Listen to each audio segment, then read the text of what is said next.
ಏನ ಮಾಡಲೆ ನಾನು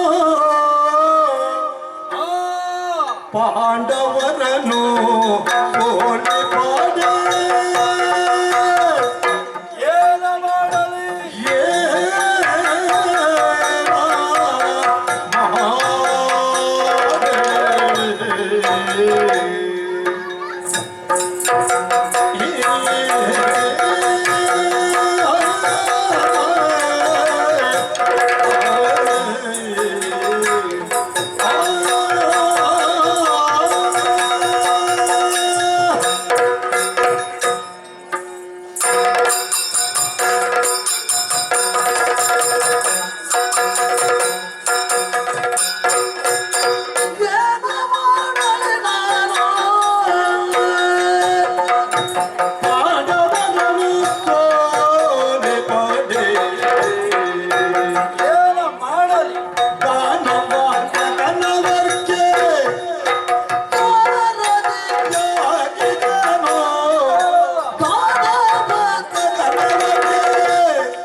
ಅನ್ನುವ ಈ ಸಮಸ್ಯೆ ಅಥವಾ ಪ್ರಶ್ನೆ ಅನ್ನುವುದು ಇಂದು ನಿನ್ನೆ ಉದಿಸಿದ್ದಲ್ಲ.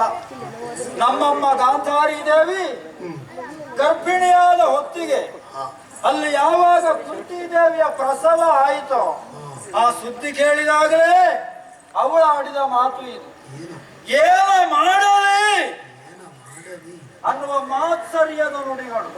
ಪರಿಣಾಮವಾಗಿಯೇ ತನ್ನ ಉದರವನ್ನು ಪಡೆದುಕೊಂಡಳಂತೆ.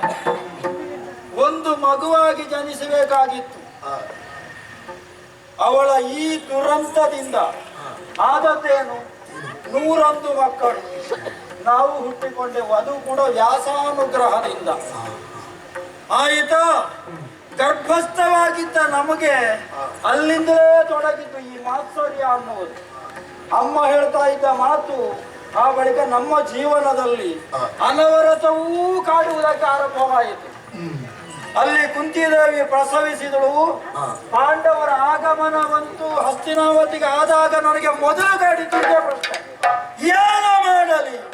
ಈ ಪಾಂಡವರನ್ನು ಇಲ್ಲವಾಗಿಸುವಲ್ಲಿ ಇನ್ನೇನ ಮಾಡಲಿ ಎಂದು ಯೋಚಿಸುತ್ತಾ 10 ಹಲವು ತಂತ್ರವನ್ನು ನಾನು ಹೂಡಿದವು. ಆ ಭೀಮನಿಗೆ ವಿಷದ ಲಡ್ಡುಗೆ ನುಡಿಸಿದೆ. ಅದನ್ನು ತಿಂದು ಸತ್ತು ಹೋಗುತ್ತಾನೆಂದು ಭಾವಿಸಿದರೆ ಆತ ಮರಳಿ ಬರುವಾಗ ಶತಗಜ ತ್ರಾಣಿಯಾಗಿ ಕಾಣಿಸಿಕೊಂಡ. ಆಗಲೂ ನನಗೆ ಇದೇ ಪ್ರಶ್ನೆ ಕಾಡಿತ್ತು, ಏನು ಮಾಡಲಿ ಅಂತ.